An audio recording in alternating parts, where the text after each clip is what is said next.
Bonjour et bienvenue dans Histoire et Mystère. Résumé partie 3. Camille a tout perdu en une nuit.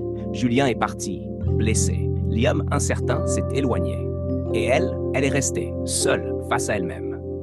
Mais petit à petit, elle se reconstruit. Une lettre d'Adèle, une balade dans Paris, un carnet rempli de mots sincères. Puis, de retour. Julien, fatigué mais honnête. Liam, mystérieux, avec une guitare en bandoulière et une dernière question au cœur. Et si, juste pour une nuit, on ne choisissait rien? Ils s'aiment sans parler, dans un club de jazz vidé du monde. Et au matin, Camille se réveille seule, un mot à la main. Quand tu ne sauras plus où aller, reviens ici, même si c'est juste pour écouter le silence. Alors, si cette histoire t'a touché, abonne-toi, parce que la suite, c'est encore plus fort. Partage cette vidéo, commente et dis-nous. Tu ferais quoi, toi, à la place de Camille? Il est midi. Camille est toujours dans l'appartement de Liam. Le soleil glisse doucement sur les draps défaits. La tasse de café a refroidi. Le mot plié et froissé est toujours dans sa main. Elle ne pleure pas, mais elle ne bouge pas. Son corps est là, mais tout en elle est suspendu. Comme si l'univers attendait qu'elle fasse un geste pour recommencer à tourner.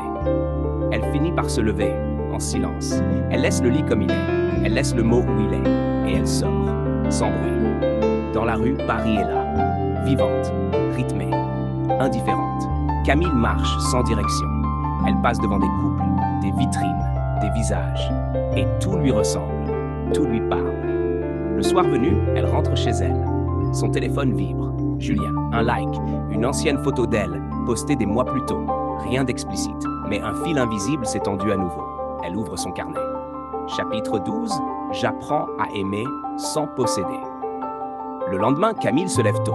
Elle prépare du café mais ne le boit pas. Elle reste debout face à la fenêtre. Longtemps. Puis, elle se met à écrire. Pas dans son carnet. Sur 2 feuilles blanches. 2 lettres. L'une pour Julien, l'autre pour Liam. Pas des adieux, pas des reproches. Juste ça. Je vous ai aimé, intensément. Mais entre vous, je me suis perdu. Aujourd'hui, je ne choisis pas, parce que je choisis enfin moi. Elle les glisse dans 2 enveloppes. Elle les poste, sans hésiter.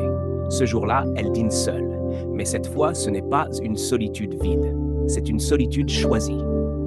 Quelques semaines passent, doucement, lentement. Et Camille change. Pas en apparence, mais dans la manière dont elle se regarde. Un matin, elle entre dans une galerie d'art au hasard. Une expo sur le thème « Fragments et reflets ». Elle s'arrête devant un miroir brisé. Son reflet y apparaît morcelé, imparfait, éclaté. Et pourtant, c'est la première fois qu'elle se reconnaît. En sortant, elle croise un homme, un inconnu. Il ne dit rien, il ne la juge pas. Il la regarde comme elle ne s'était jamais regardée, avec douceur, sans besoin, sans attente. Elle ne s'arrête pas, mais elle sourit. Un dimanche après-midi, le ciel de Paris est doré, comme suspendu. Camille marche le long du canal Saint-Martin. Elle tient son carnet contre elle comme un talisman. Son téléphone vibre. Julien, comment tu vas? Elle ne répond pas. Pas encore, mais elle sourit. Pas pour lui, pour elle. Plus loin, un bar de jazz. La porte est entr'ouverte. Un air de guitare flotte dans l'air. Elle reste dehors. Elle écoute. Elle ferme les yeux. Elle ne veut rien reprendre, juste ressentir. Ce soir-là, chez elle, elle relit tout son carnet, chaque chapitre, chaque chute, chaque tentative, et elle écrit la dernière page. Chapitre 15, ce n'est pas un triangle, ce n'est plus une fuite, c'est un retour, vers moi, vers ce que j'étais, vers ce que je suis enfin prête à devenir. Elle referme le carnet, allume une bougie, et pour la première fois, elle ne pense plus à eux. Elle est là, simplement, entière. Le jour se lève lentement sur Paris. Une lumière douce caresse les toits haussmanniens, glisse le long des façades, pénètre timidement par les fenêtres entr'ouvertes. Camille ouvre les yeux. Pas en sursaut, pas dans la panique, pas dans l'absence de quelqu'un. Elle se réveille pleine d'elle-même, comme si son corps et son cœur s'étaient enfin accordés pendant la nuit. Elle reste allongée un instant, écoutant le silence. Un silence qui n'a rien de vide, un silence habité. Celui qu'elle n'a plus besoin de remplir d'excuses, de regrets ou de promesses. Dans la cuisine, elle prépare son café, un geste simple, ordinaire. Mais aujourd'hui, il a le goût de la victoire, pas parce qu'elle a gagné quelque chose, parce qu'elle n'a plus besoin de se battre contre elle-même. Elle ouvre la fenêtre. Le bruit de Paris s'infiltre. les vélos qui passent, les premières conversations, les livraisons du matin. La vie continue, comme toujours. Et cette fois, elle a envie d'en faire partie, sans se cacher derrière un autre cœur. Elle s'assied à son bureau. Son carnet est fermé, posé sur le côté. Elle le touche du bout des doigts. Un chapitre s'est terminé, oui, mais pas l'histoire. Elle attrape une nouvelle page, blanche, immense, silencieuse, et avec un sourire discret, elle commence à écrire. Chapitre 16, le premier jour d'une vie qui ne dépend que de moi. Pas de grands projets, pas d'homme à conquérir, pas de douleur à éviter.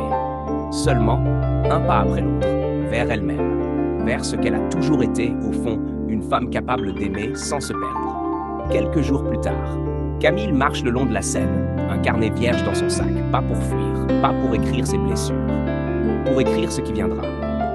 Elle traverse un pont. Le vent soulève doucement ses cheveux. Paris n'a pas changé. Les touristes prennent des photos. Les bateaux voguent. Les amoureux se murmurent des promesses.